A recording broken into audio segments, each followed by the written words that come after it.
What's up, everybody? Happy Batman Day. If you celebrate like we do, it is one of the best days of the year because there's so much Batman content because you don't get enough of that.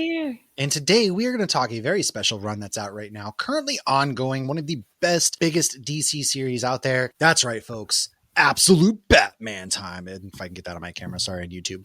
But there are currently 12 issues out. The writer is, of course, Scott Snyder. We got artist Nick Dragotta, colorist Frank Martin, letterer Clayton Cowles. It is all from DC Comics. If you want more, go ahead and like, subscribe, share, follow all of that stuff, hit the notification button.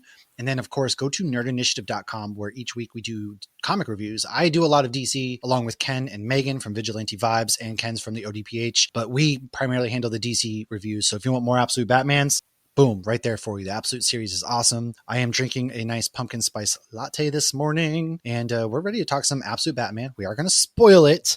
So, Lauren, good morning. I guess, wow, I got home. I thought we were going to record earlier, but then it turned out I almost had termites. So I guess it's afternoon now. So what's up? Not much. I have like one sip left of my coffee, but I don't have a Batman mug, but I felt like this Eeyore mug was very good because it says good morning. I doubt it. And I feel like Batman's probably not a morning person because he's a very grumpy person in general. Yeah, because he works nights. He works the night shift, man. Okay, I mean, I too am a night person as opposed to a morning Not me. Person. Morning people scare me. Or maybe I'm not bad. I'm not a morning person either. So when I wake up, I'm like an old diesel engine that takes me a little bit to warm up. So it takes me a couple hours to really wake up. So I guess I'm just a not awake person.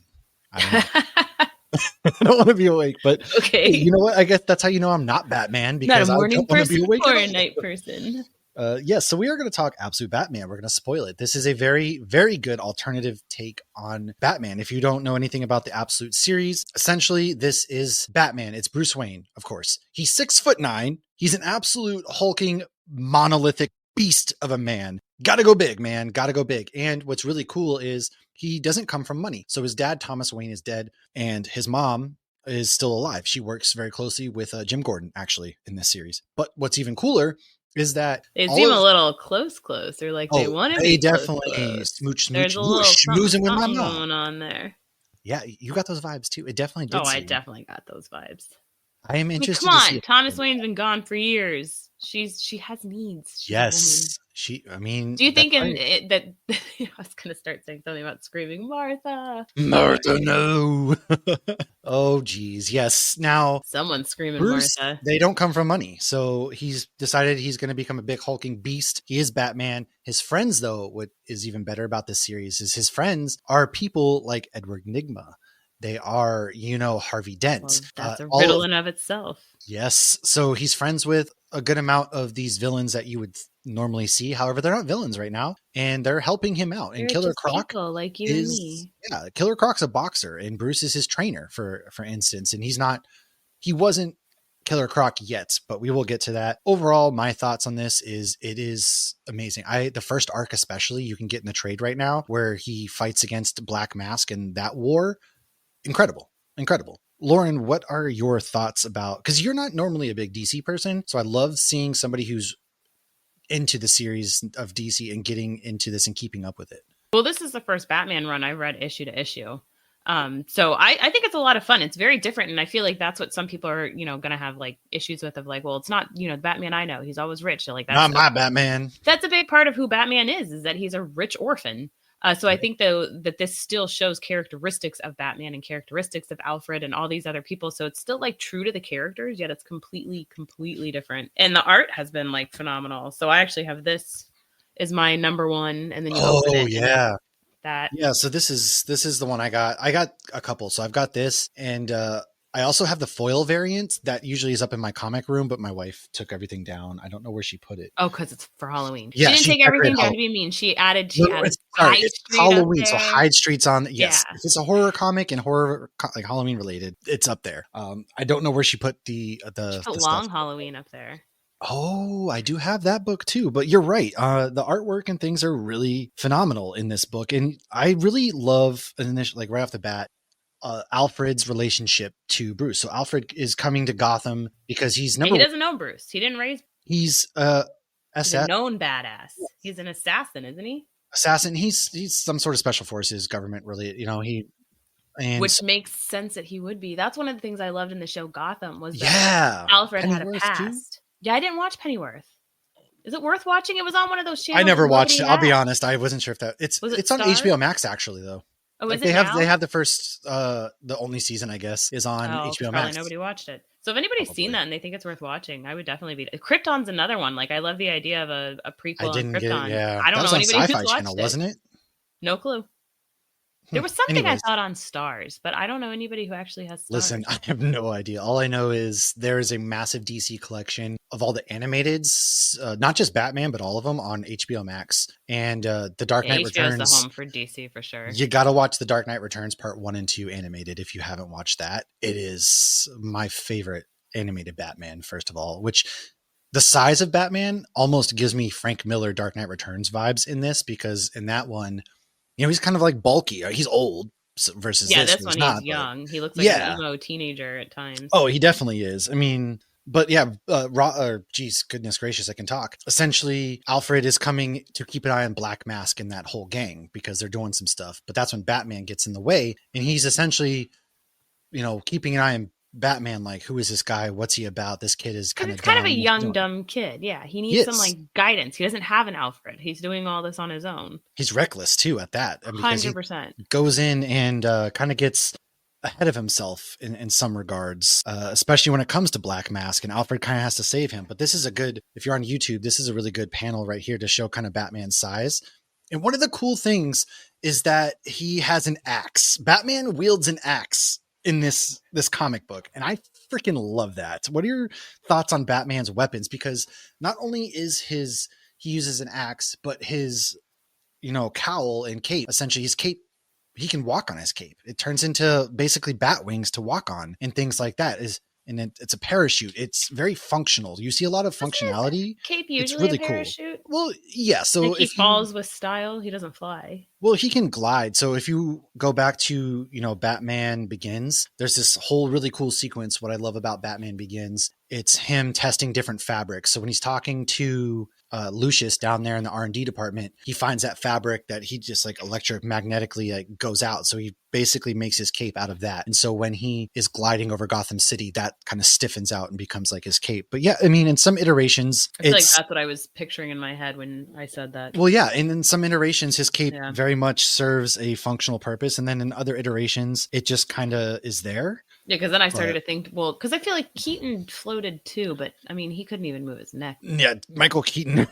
Isn't that kind of funny? Nothing against him. He's my favorite Batman. He's my first Batman. You know, Christian Bale's mine, honestly. But I mean, feel like because you're younger than me, so it's like that was my first movie. Not my first movie introduction because I love Val Kilmer. That was really like George Clooney, Val Kilmer were my first. You never forget your first love. Exactly. Mine's Michael Keaton. I do love Michael Keaton though. I am sad that we brought him back on a wasted opportunity. Scenes are still phenomenal though in The Flash. Yeah, but like, look at this. There's a lot of cool functional purposes, like the batarangs and things that Bruce uses.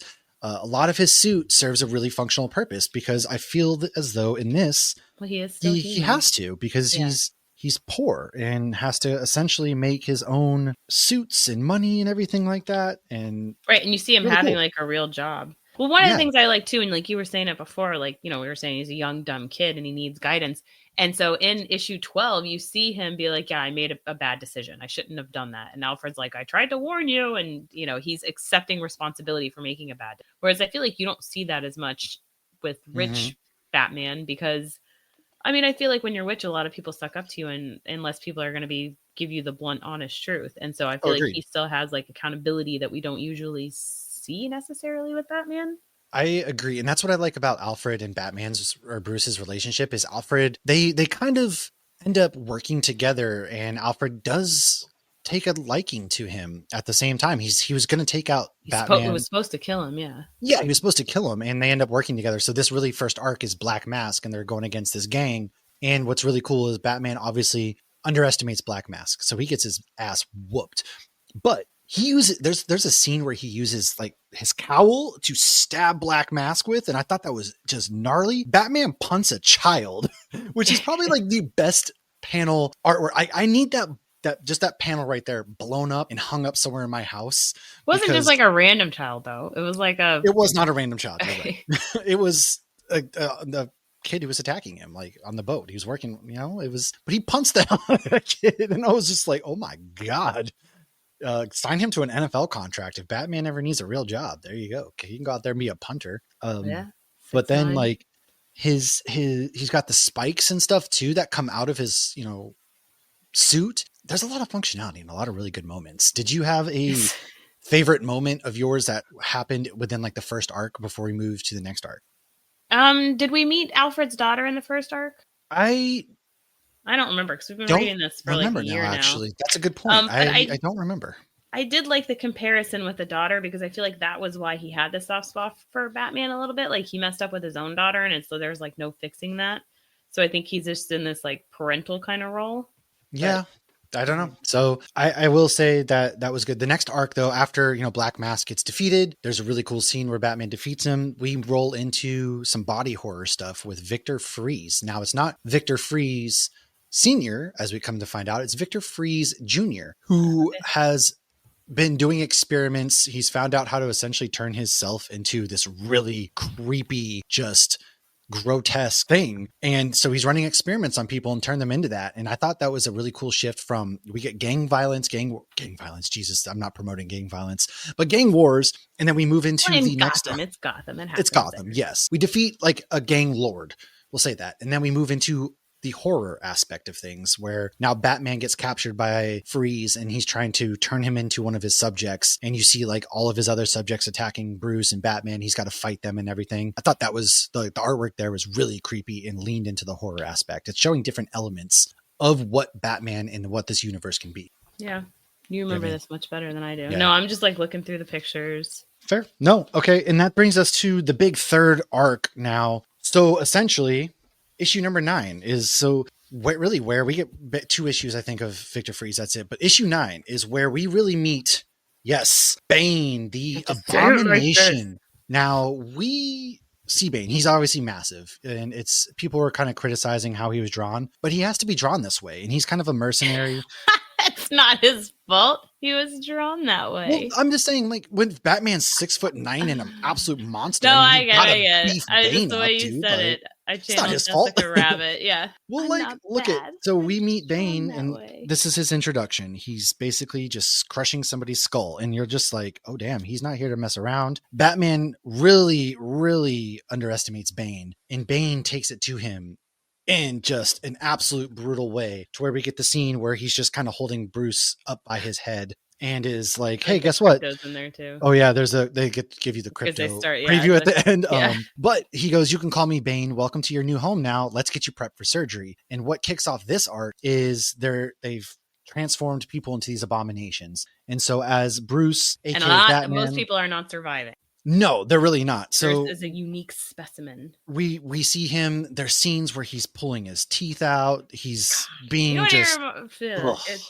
yeah, like remind me of the movie that traumatized me by Kevin Smith, Tusk. Where Tusk. Yes. Well, that's exactly what this kind of is, right? I mean, they're torturing Bruce. He gets out over and over again, and then next thing you know, then he keeps escaping. Yeah, he keeps escaping, and then he's getting attacked and brought back in and experimented on again. He finally gets his suit and goes up. He finds Waylon, and then Bane finds him again and whoops his ass up and down.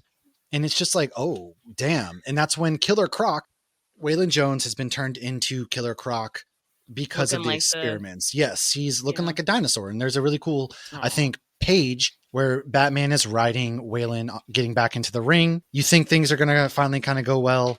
They don't really go very well at all because Bane again whoops him down. And then from there in issue 11, we get taken into Bane's backstory where he grew up on an island. He's basically like a rebel. Him and his dad were fighting against tyranny. But what you see, like how it wraps up in that story is like, because obviously he had a traumatic childhood, but like his childhood was super duper traumatic. And like the things that they did and the way that he was tortured growing up, of course you think of the like, I was born in the darkness or whatever, but then how he acts when he gets out and he's like given everything. And then he's just like, he has no loyalty to anybody but himself. He crushes his dad's spine and kills him even. And which his dad was always supportive of him. His dad kept him alive. His dad was there for him when they were like chained up and living in the darkness.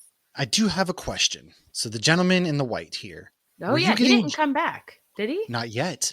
I have a theory that that's the Joker. Oh. Because if you look in that panel, he kind of has that smile. He has the purple and the white, kind of Joker-ish. I'm getting purple the means vibe. royalty. I know, but the way they drew him in his face and stuff, I'm getting some vibes that he is the Joker. But then we do get back into the story, and there's some really good, another big, just the artwork is gorgeous, where we get these monumental moments. Like comic books are like wrestling matches. They're all about the spots, and they nail the spots here. And one of the things that I was not prepared for in this issue, it turns out it's a dream, but Bane rips Batman's arms off. A dream. He rips Batman's arms off. I wasn't ready for that. Batman is reduced to a stump. And I was just like, wait a second, what's going on here? Like the things that Scott did in this issue took me by surprise. I wasn't ready for this. And they experiment him. He's got his head caved in because he stomped his head in. He's got his arms, off, all that kind of stuff. And they're experimenting. But I'm pretty sure it's a dream. It's Alfred. Essentially, Alfred is talking about, hey, this is what he's going to do to you. I'm really sorry he did this. And ultimately, he's going to turn you into this Terminator monster. And so it's really kind of just sad. But at the end of issue number 11, we see Bane roll up upon Bruce's friends. Harvey Dent. Oh, yeah. Victor Freeze, Penguin, which takes us into the most recent issue where Bruce escapes. He's with Alfred. He's escaped, everything like that. We already know Waylon Jones has been turned into Killer Croc. Well, Waylon saved him. Waylon did, and this one's called Abomination. Yes, Waylon saves him. And this one's sad, because then he's like, save me, and like Bruce can't, and by save me, he means kill me. Yes, and Bruce I can't do it.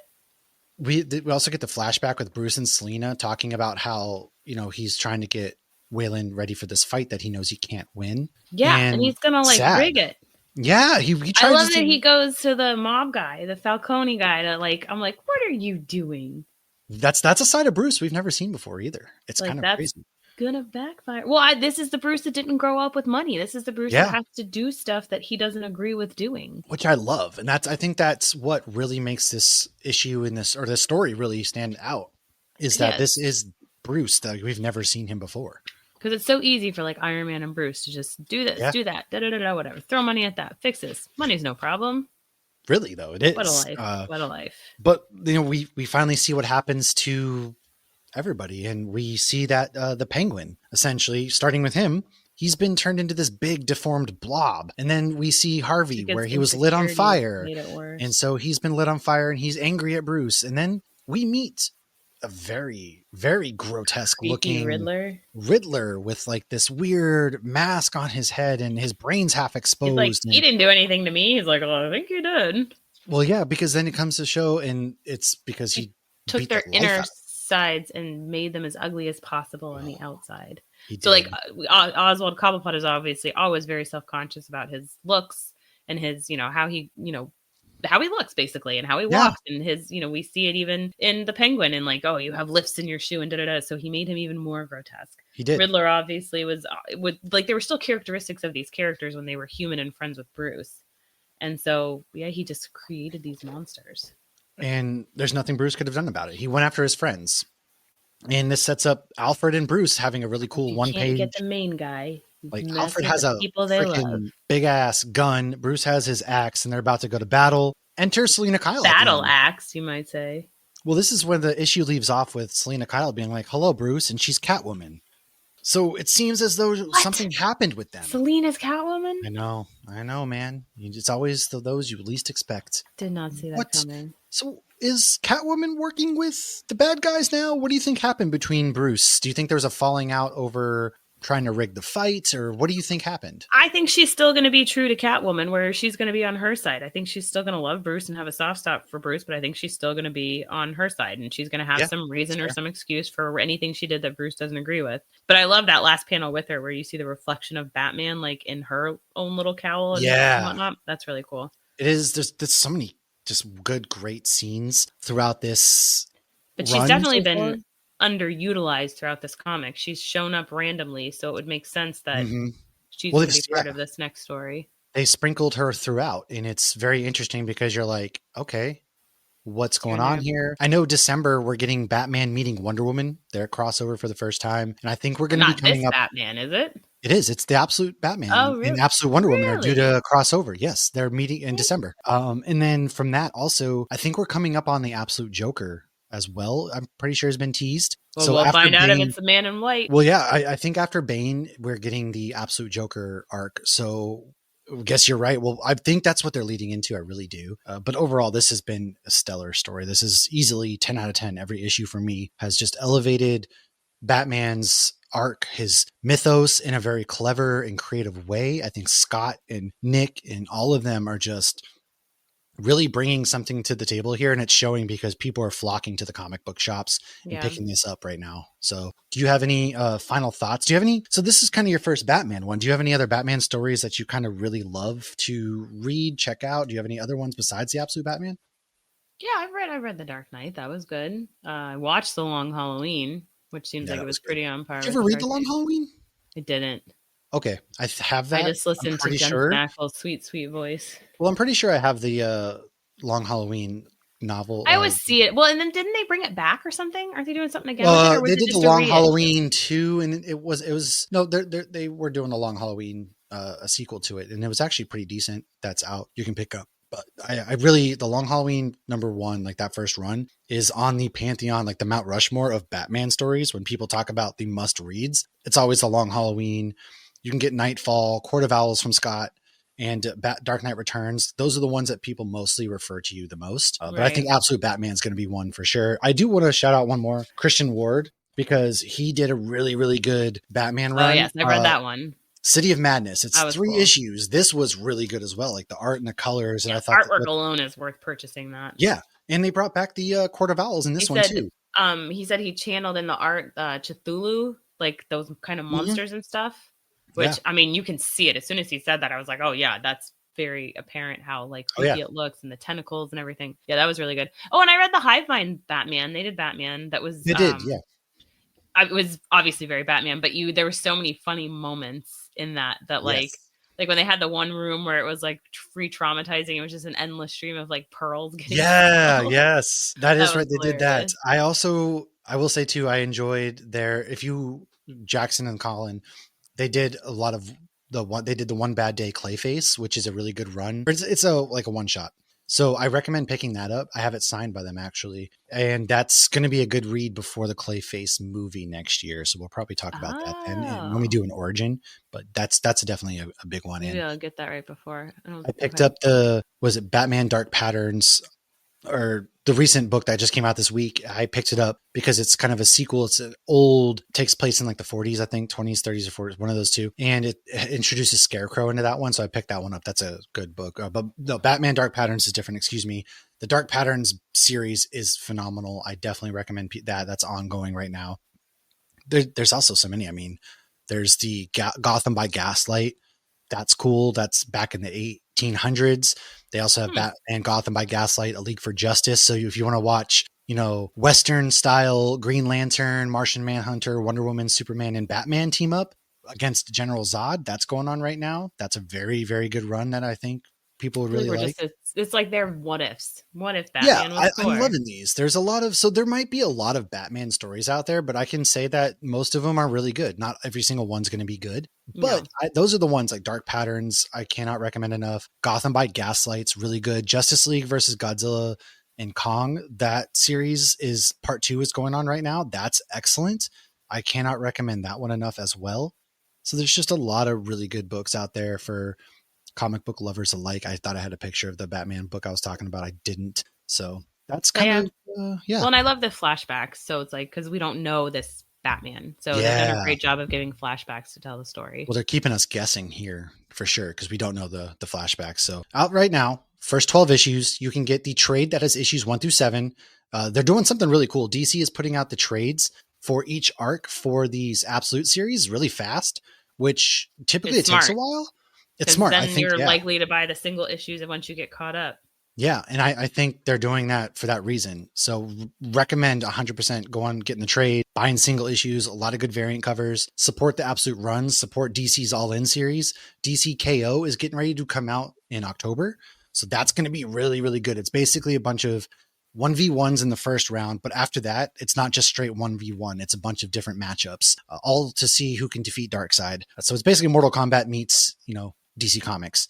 Pick that up and make sure you like, subscribe, share. Happy Batman Day.